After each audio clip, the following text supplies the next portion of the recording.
squad? It's your boy Phase Typhoon here, aka Chris. Today I just wanted to share with you guys my scariest experience so far.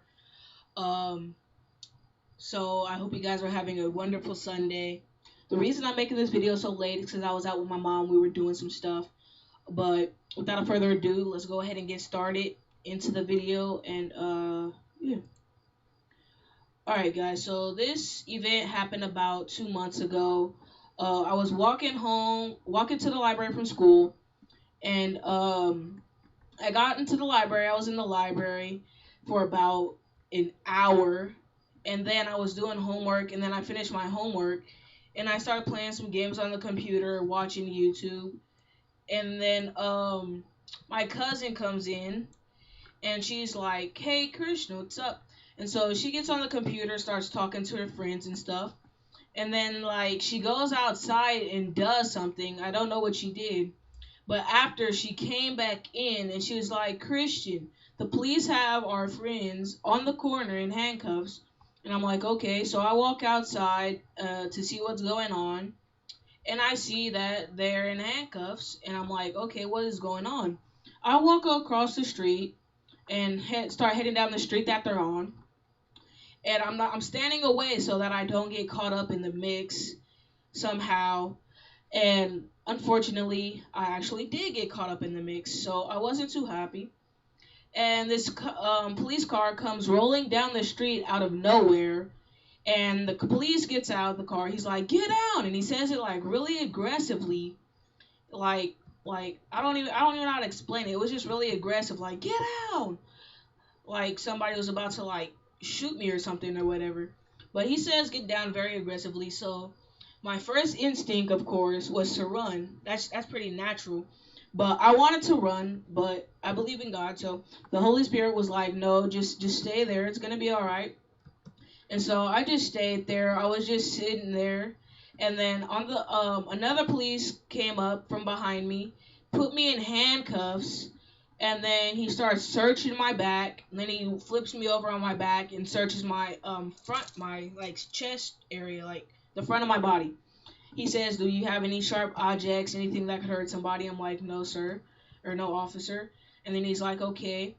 And he has me sit on my behind on the curb, and I'm just sitting there for like 15 minutes, and then another police car comes up, and that police car, the police who has me in handcuffs, he says on his walkie-talkie to the police that rolled up from the left side of the street, "Do we have a match?" And the police in the car is like, "Yes, we do."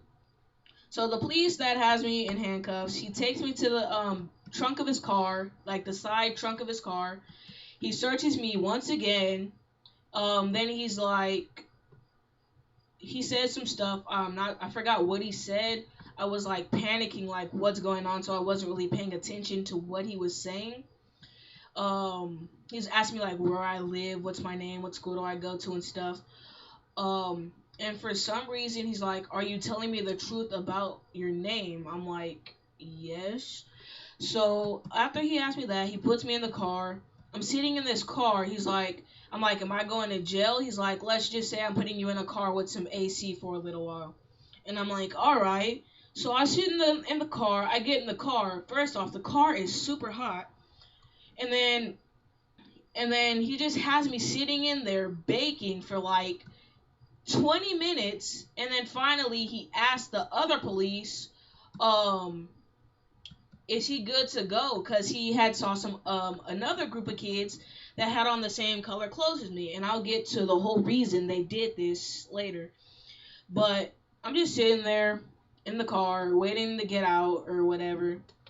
I want to ask if I could call my mom, but I'm like panicking, not knowing what to do. So I'm so scared. I don't even want to ask him a question. So I'm just sitting in the car. Then finally, after 20 minutes, he asked the police, "Are we gonna let him go? Or are we gonna keep him?" He's like, "We're gonna go ahead and let him go." He opens the door. He's about to let me out, and the police like, "No, no, no, keep him in there."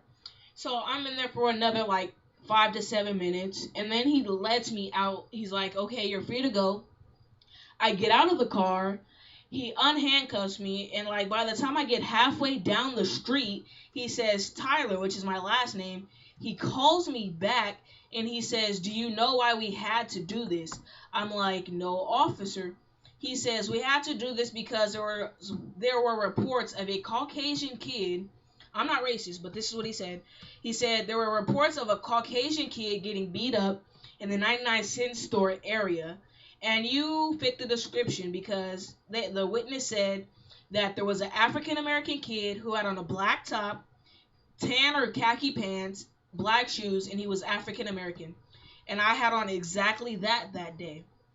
So I had that outfit on that day. And so he's like, "That's why we had to do this."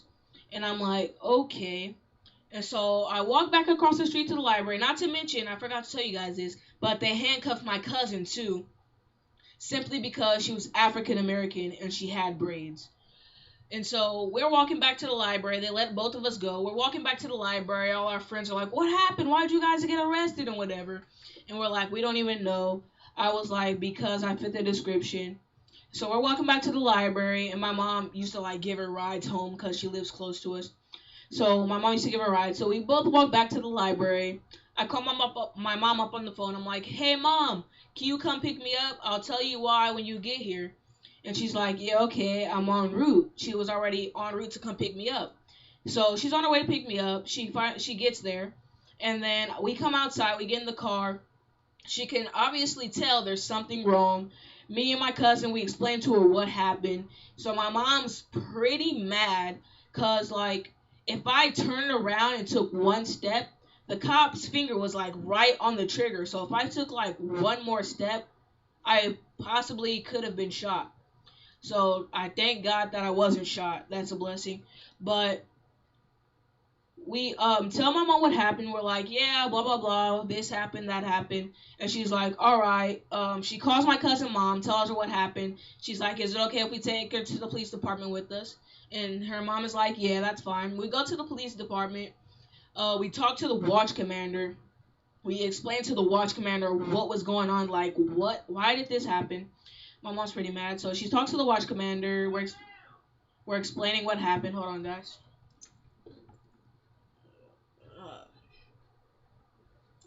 So we're explaining what happened, and the watch commander's like, "Yeah, I think my officers did the right thing," and because the watch commander's like, "Yeah, I think we did the right thing. They pulled a gun because they thought I had a gun," which does make sense to me, but still, you could have pulled a taser at least. At least, I understand he was like trying to be safe and whatever, but still, I'm only 13. You're gonna pull a gun on me. That doesn't make any sense. So we talked to the watch commander. He's like, "Yeah, I think my officers did the right thing." My mom's like, "Yeah, okay." So we walk out, we leave, and then we go home. We tell my cousin's mom what happened. She's like, "Okay."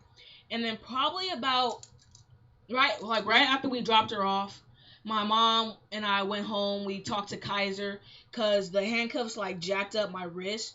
So we went to the hospital. The people at the hospital, they were like, "Yeah, it's a severe sprain." So I got this brace on my arm for like two or 3 weeks, and just until it like felt better. I was supposed to be doing like range of motion and stuff.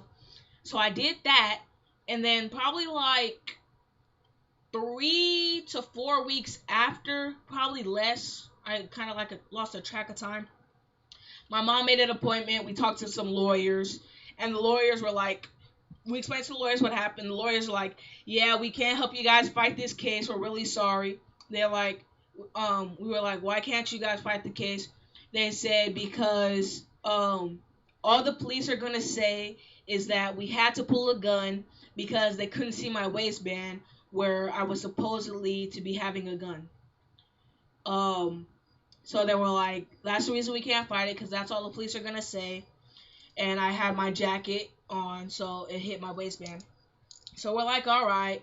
So me and my mom were not done with the case. We're still trying to fight it, but we're still working on it. Hopefully we get something out of it, cause it's just not right. Um, I do understand why they pulled a gun on me, but it just still doesn't feel right. And the cop who pulled the gun on me was like really aggressive, and I'm like, "Okay, what's this about?" But anyway, guys, that's been my scariest experience. Thank to God that I'm still alive and I didn't go on my first instinct and run because it could have been a whole catastrophe disaster. So that's all I got for today, guys. If you guys like the video, please hit the like button and subscribe if you're new. And until my next video, be kind to one another, be safe. And if you guys have any story like this, any comments, make sure you leave it down in the comments below. And I will see you guys when I see you guys. Be kind to one another, be safe. Peace out.